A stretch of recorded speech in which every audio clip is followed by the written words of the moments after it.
Chapter हमारे दो D block. तो डी ब्लॉक में आज हम लोग पोटेशियम डाइक्रोमेट के बारे में पढ़ेंगे, जो एग्जामिनेशन के लिए वेरी वेरी इंपॉर्टेंट।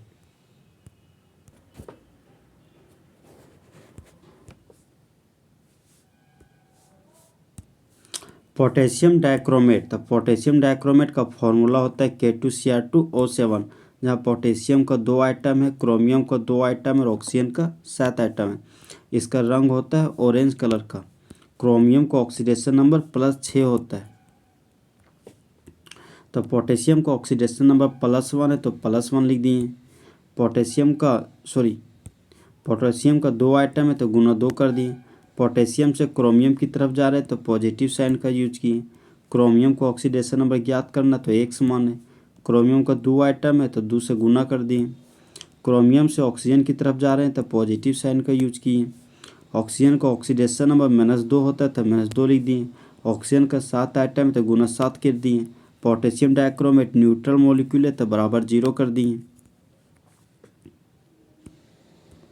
तो x बराबर +6 प्राप्त हुआ। इसका नेचर होता है, ये एक तरह का मजबूत ऑक्सीडाइजिंग एजेंट है। एजेंट का मतलब दूसरे को ऑक्सीडाइज करना और खुद को रिड्यूस करना कहलाता है ऑक्सीडाइजिंग एजेंट। कैसे तैयार करेंगे? तो पोटेशियम डाइक्रोमेट को तैयार किया जाता है क्रोमाइट ओर से। क्रोमाइट ओर का फॉर्मूला हो गया FeOCr2O3, ferrous oxide chromium trioxide. जब क्रोमाइट और प्रतिक्रिया कर रहा है सोडियम कार्बोनेट के साथ ऑक्सीजन की उपस्थिति में रोस्टिंग प्रोसेस की मदद से, तब सोडियम क्रोमेट प्राप्त होता है। और जब सोडियम क्रोमेट प्रतिक्रिया कर रहा है सल्फ्यूरिक एसिड के साथ, तब सोडियम डाइक्रोमेट प्राप्त होता है। जब सोडियम डाइक्रोमेट प्रतिक्रिया कर रहा है पोटेशियम क्लोराइड के साथ, तब पोटेशियम डाइक्रोमेट और सोडियम क्लोराइड प्राप्त होता है। तो जिस तरह बेबी को बेस पसंद है, उसी तरह मेटल को क्या पसंद है? Non metal. तो यहाँ से सोडियम क्लोराइड बाहर निकल गया। अब ये पोटेशियम इस सोडियम के पास जाकर बैठ गया, बना लिया पोटेशियम डाइक्रोमेट।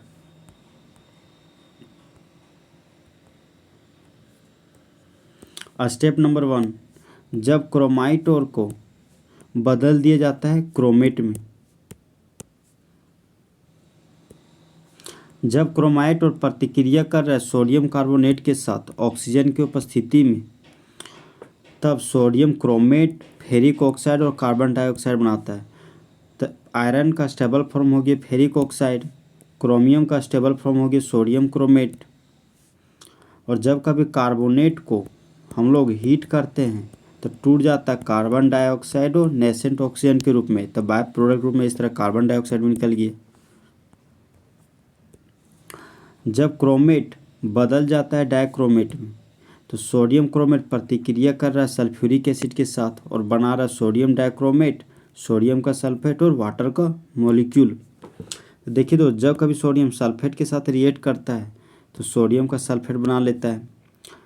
क्रोमियम का स्टेबल फॉर्म हो गया सोडियम डाइक्रोमेट, और हाइड्रोजन और ऑक्सीजन के कॉम्बिनेशन से हमेशा वाटर बनता है।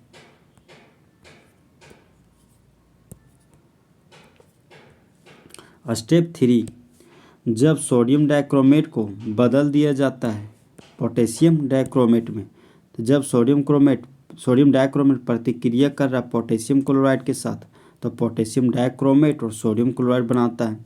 तो जिस तरह बेबी को बेस पसंद है, उसी तरह मेटल को नॉन मेटल्स पसंद है। तो बाय प्रोडक्ट रूप में सोडियम क्लोराइड बन गया। जैसे यहाँ से सोडियम हटा, 2 ठो पोटेशियम यहाँ जाकर बैठ गया, तो बना लिया पोटेशियम डाइक्रोमेट, जो ऑरेंज कलर का होता है। पोटेशियम डाइक्रोमेट का रासायनिक गुण, तो वो खास प्रॉपर्टीज जिसको आँखों से देख के नहीं बता सकते कि सॉलिड है कि लिक्विड है कि गैस है, उसको बोलते हैं केमिकल प्रॉपर्टीज। तो हीट का एक्शन, जब पोटेशियम डाइक्रोमेट को हीट किया जाता है,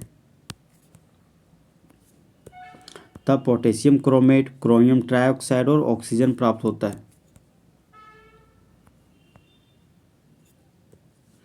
क्रोमेट आयन और डाइक्रोमेट आयन एक तरह का इंटर कन्वर्सिबल जलीय घोल है। जब क्रोमेट आयन का प्रतिक्रिया प्रोटॉन के साथ करवाते हैं तो डाइक्रोमेट आयन और वाटर प्राप्त होता है। ठीक है, तो हाइड्रोजन ऑक्सीजन कॉम्बिनेशन से हमेशा वाटर बनता है और क्रोमेट आयन हमेशा बदल जाता है डाइक्रोमेट आयन में। जब डाइक्रोमेट आयन प्रतिक्रिया करता है हाइड्रोक्साइड के साथ तब हाइड्रोजन और ऑक्सीजन के कॉम्बिनेशन से तो वाटर ही बनता है, लेकिन डाइक्रोमेट आयन हमेशा बदल जाता है क्रोमेट आयन में। ये हमारे दोस्त CrO4 2- क्रोमेट आयन जो बदल जा रहा है Cr2O7 2- आयन में, क्रोमेट आयन बदल जा रहा है डाइक्रोमेट आयन में। तो ये क्रोमेट आयन है, ये हमारा क्या है डाइक्रोमेट आयन। क्रोमेट आयन का डीप येलो कलर होता है और डाइक्रोमेट आयन का डीप ऑरेंज कलर होता है। तो सेंट्रल आइटम क्या क्रोमियम। तो क्रोमियम हमारा 6B ग्रुप का मेटल है, तो इसका ग्रुप 6B ग्रुप का मेटल, तो इसका ऑक्सीडेशन नंबर मैक्सिमम 6 होता है, मतलब क्रोमियम मैक्सिमम 6 ठो बॉन्ड बना सकता है। अब देखिए दोस्तों, ऑक्सीजन अगर अकेला इस तरह रहेगा तो ऑक्सीजन हमेशा 2 ठो बॉन्ड बनाएगा, और अगर ऑक्सीजन के मुंडी पर नेगेटिव चार्ज आ जाए तो वह हमेशा 1 ही ठो बॉन्ड बनाता है।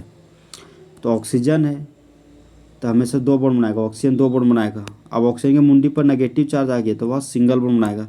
क्रोमियम हमेशा 6 बॉन्ड बनाता है, 2 बॉन्ड, 2 4 बॉन्ड, 5 बॉन्ड और 6 बॉन्ड। 2 ठो क्रोमियम है, दोनों क्रोमियम को ऑक्सीजन की मदद से जोड़ दिए। अब ऑक्सीजन है तो डबल बॉन्ड बना लिया। यहाँ पर भी ऑक्सीजन है तो डबल बॉन्ड बनाया। ये भी ऑक्सीजन तो 1 बॉन्ड राइट क्रोमियम के साथ है, 1 बॉन्ड लेफ्ट क्रोमियम के साथ बनाया। ऑक्सीजन के मुंडी पर नेगेटिव चार्ज है, ऑक्सीजन के मुंडी पर नेगेटिव चार्ज है, तो वो हमेशा सिंगल बॉन्ड बनाता है।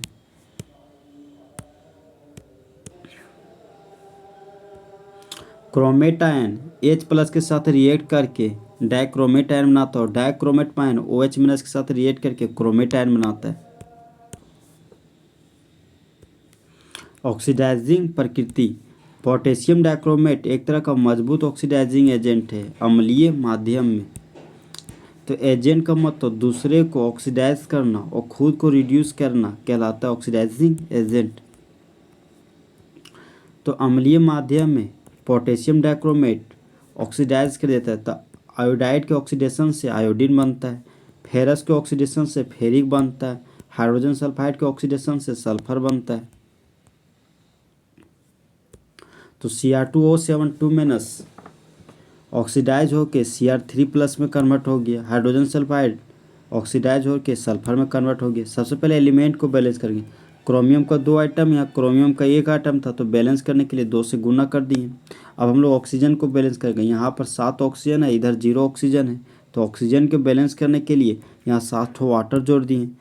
अब इधर देखें तो 0 हाइड्रोजन और इधर 14 ठो हाइड्रोजन है, तो हाइड्रोजन को बैलेंस करने के लिए इसका अपोजिट साइड में 14 H+ जोड़ दिए। जब 14 ठो प्लस और 2 माइनस, तो यहाँ बच गया 12 ठो प्लस, और यहाँ 3 दूनी 6 प्लस, इधर है हमारे पास इधर है हमारे पास 6 ठो प्लस, तो 12 प्लस में 6 प्लस को घटा दिए तो 6 ठो इलेक्ट्रॉन बचा। सबसे पहले एलिमेंट को बैलेंस करेंगे, 1 सल्फर, सल्फर बैलेंस है। फिर ऑक्सीजन को बैलेंस करेंगे, यहाँ 0 ऑक्सीजन, यहाँ 0 ऑक्सीजन, ऑक्सीजन बैलेंस है।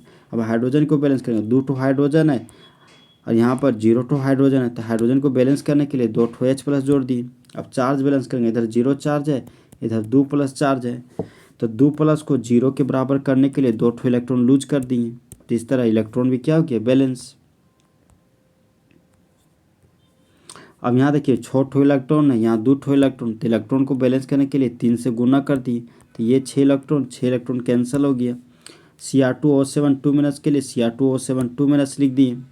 3 ठो H2S के लिए 3 ठो H2S लिख दिए। 14 H+ है, यहाँ 6 H+ है, तो 14 H+ में 6 H+ चला गया तो 8 H+ बचा। 2 ठो Cr3+ है तो 2 ठो Cr3+ लिख दिए। 7 ठो वाटर है तो 7 ठो वाटर लिख दिए। 3 ठो सल्फर है तो 3 ठो सल्फर लिख दिए। क्रोमियम का 2 आइटम है तो यहाँ भी क्रोमियम का 2 आइटम है, क्रोमियम बैलेंस हो गया। ऑक्सीजन का 7 आइटम है तो यहाँ भी ऑक्सीजन का 7 आइटम है, तो ऑक्सीजन बैलेंस हो गया। 3 ठो सल्फर है तो यहाँ भी 3 ठो सल्फर है, सल्फर क्या है बैलेंस। 6 ठो हाइड्रोजन और 8 हाइड्रोजन, 14 ठो हाइड्रोजन है, यहाँ भी 14 हाइड्रोजन है, तो हाइड्रोजन क्या हो गया बैलेंस। 8+ में से 2 माइनस चला गया तो बच गया 6 ठो प्लस, और 3 दूनी 6 प्लस, यहाँ भी 6 प्लस है, तो चार्ज भी हमारा बैलेंस हो गया। ये हमारा इक्वेशन जो प्राप्त हुआ वो हमारा क्या है बैलेंस्ड इक्वेशन।